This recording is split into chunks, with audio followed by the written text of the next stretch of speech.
Well, many thanks for staying with us on KTN News. Those are just some of the highlights of the stories that our team here are working on to bring it at the top of the hour with my colleague Linda Ogutu. But we continue with the big story tonight, which is about the parks that the MCAs are now demanding for, that we saw going on at the summit that is going on in Mombasa.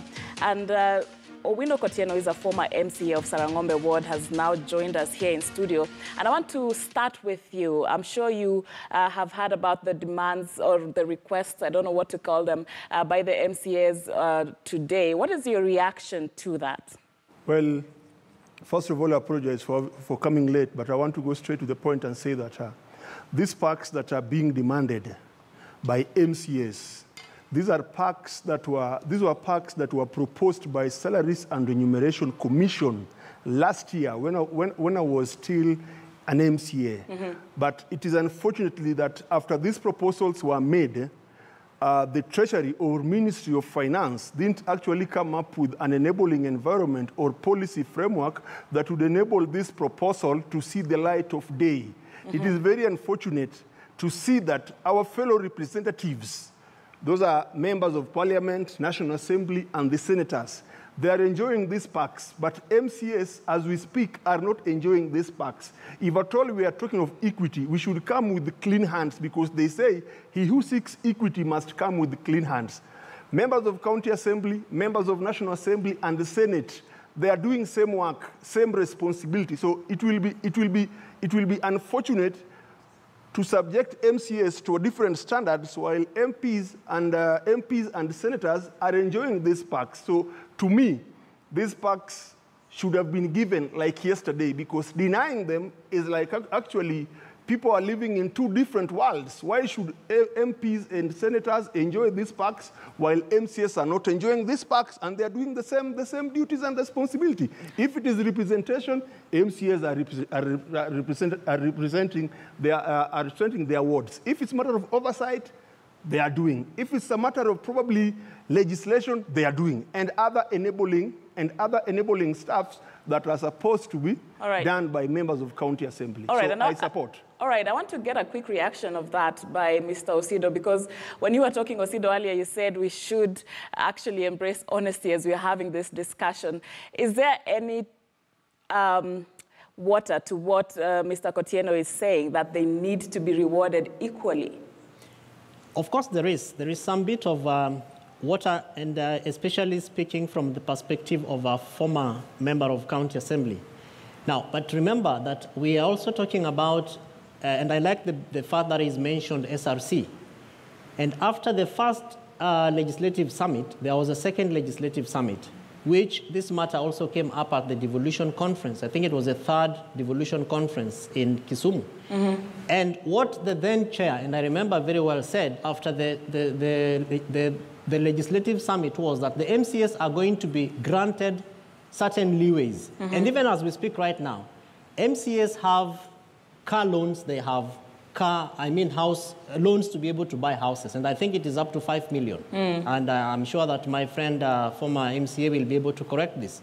However, the difference in this is that one is a grant, another one is a loan. So MCAs are asking for a grant.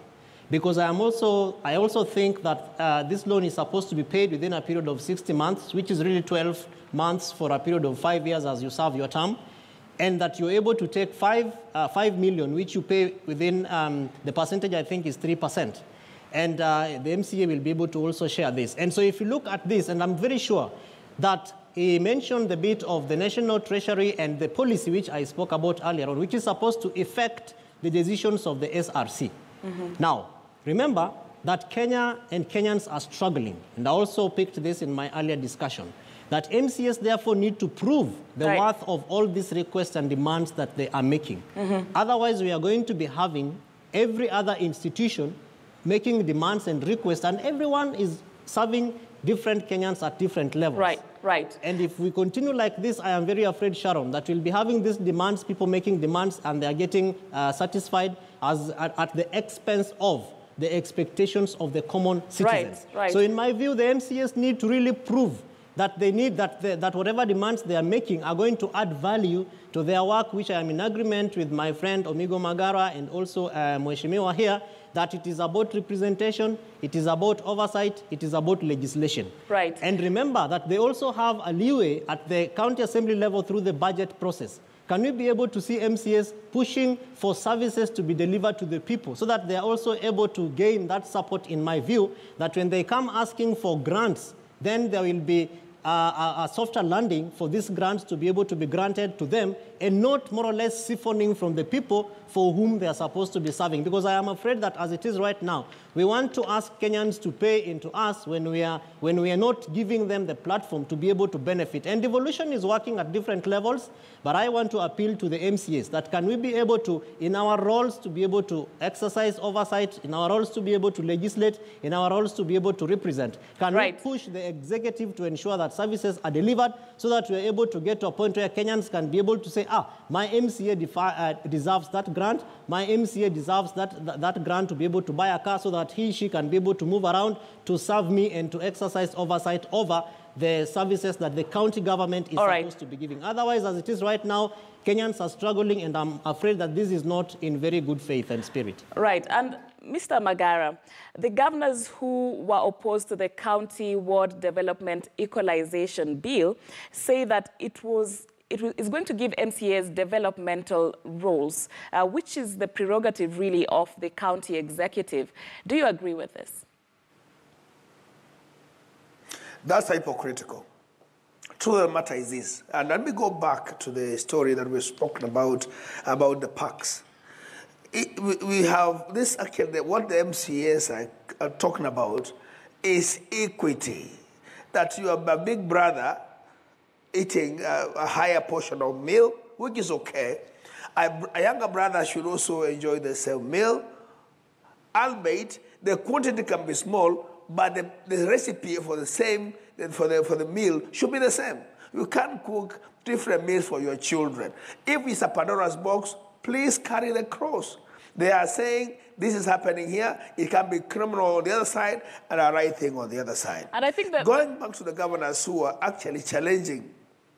Even before we get into that, I think, and you use a very good, way of looking at it, about food and the recipe and all that. I think the uproar that we're even getting from the public is that it seems that this is always the interest when, especially at such a summit, and we're talking about a few eating when there's a nation that is starving.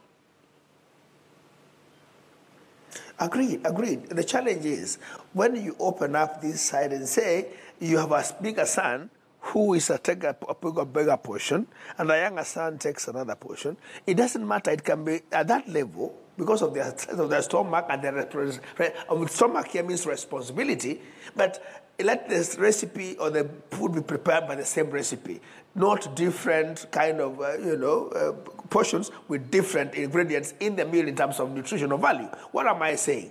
If the MCAs and members of parliament are getting that, it is important also to be fair to others, because even the Constitution talks about equity and fairness. But having said that, I want to go back to the issue of the Senate governors who are actually opposed to the county development levy. It is true that in some counties, and I've gone through many counties, where governors do not want to empower are not releasing the resources, going to the county assembly, and they release that money piecemeal because they don't want the oversight function to run. And it is not criminal that we have a ward development levy so long as it goes to build the people. The same way CDF is running at the sub-county level, in the same way the ward could run, so that we enrich our people with the development agenda and resource touching the bottom of the pyramid. Mm-hmm. The challenge we have is that oversight. But what about the oversight? Because even CDF today, what is happening is that people who run a board that runs the CDF with priorities of what each ward wants to develop actually is elected by the members of the same sub-county. Mm-hmm. What's wrong by MCA? So is doing the same. Nature says that members to run this fund are elected by the people to stand for their interest. And that would work, because why some of the governors don't want to release the money is that they want to control the past to dictate the tune. And that is criminal. For instance, some MCAs seriously cannot turn because they are always dependent upon the governor. I also blame them to the extent that I talked to them today that you need to take your powers as in the constitution and run with it so that we do not go to beg to the county government on benevolent basis. Engage yourselves as MCAs on the agenda of budget-making process. Put your issues on the table, even before the World Development Fund comes. Put your items on the table for delivery, put them in the budget, and ensure that the county government works by the rail of that design you put. Otherwise, you punish them because they have the powers to even impeach the ones who appoint CEC members. So the MCAs have got their powers, and I persuade them to also go deeper into and understand their capacity and run the show. The issue of development fund going to the people is a wonderful thing, and that's what CDF has done. That's what devolution should do. What it must do is to guard that the money goes to the right people. Right. What we're debating about is the share of the salary is fine with the members of parliament, and the members of MCS must also get their portion, however small. But what is critical, development agenda of the county development fund is an important thing that can go to oil the CDF kitty. Right, and before I go to Mr. Kotieno, to give us a deeper understanding of, the development role by MCAs, just when we are speaking about equity, are we then not risking a time where we'll also see governors saying that they also want similar perks as the president? Well, I believe... Again, it's not possible that they can also earn as the president. Even now they are rewarded actually better than senators, so to say. And the senators are not claiming to be rewarded as the governors because of the functions they perform. What we are saying here is, I say it, remember, the principles of devolution are three. Powers donated by election, resources allocated to actually implement functions, and the functionality, the oversight function or accountability on the account of the people implementing the devolution agenda. And that, if that is done, and of sure, and the laws that govern that in terms of checks and balances are there, all that we need to make sure that we work within the rules of the game, and I'm sure the supporting laws on the constitutional agenda are available for us to follow and do the right things for the benefit of Kenyans. If we are looking for the resources for our own stomachs, is a challenge. Okay. But I do believe for the benefit of JICO, it's critical. All right, and Mr. Kotieno, let's talk about this Ward Development Fund and the roles of MCAs, which we know to be legislature and oversight at the county level. What particular gaps with regard to what the MCAs need to do will then be filled by this fund in a way that Kenyans will understand exactly what gives weight to this demand of the fund?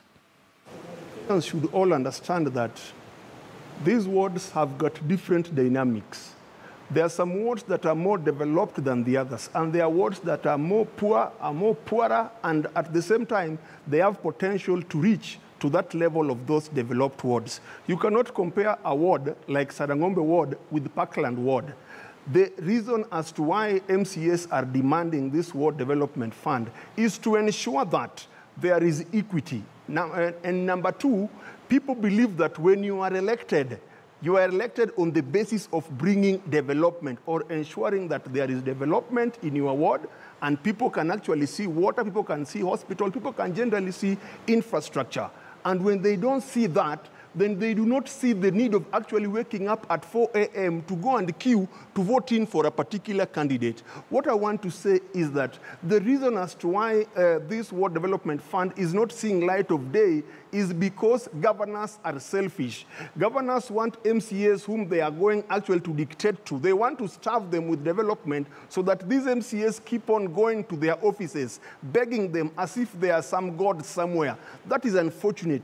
What Kenyans must actually stand up for. In fact, this issue of Ward Development Fund was there during the Okoa Kenya time. I would as well challenge members of ODM and even NASA. This was their clarion call. What is is it that has changed? If they said that if at all that referendum could have seen light of day, they could have as well increased the amount that is going to the wards. Right. Now that they are not in power, that is still a function of a political organization or a political party to see to it that whatever is in their manifesto, whatever is their aspiration, sees light of the day and members of the public can benefit out of it.